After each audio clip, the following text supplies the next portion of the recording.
इकून लापड बोलत. एक दिवस असं झालं, सरांच्या दिंडीत गेलो आणि पंढरपूरला यावर्षी. घरून बायकोचा मला फोन आला. म्हणलं काय ग, व्हिडिओ कॉल करा म्हणे. म्हणलं इकून बरं करतो. म्हणलं तूच कर तिकून. गुंजाळतायचं कीर्तन चालू आहे. कीर्तन संपले होतं, व्हिडिओ कॉल केला. दाखवा फिरून किती लोक आहेत दिंडीत. दाखवलं. किती महिला आहे दाखवा. दाखवल्या. झालं.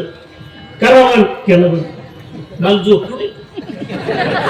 12 वर्ष महाराष्ट्रात फिरतोय, कधी बायकोने व्हिडिओ कॉल केला नाही. आज व्हिडिओ कॉल भांगड.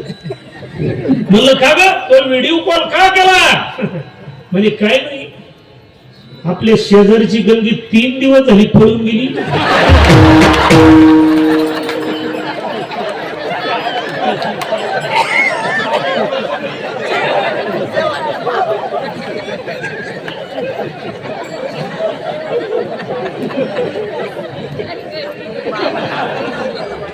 ते सांगायला गोष्टी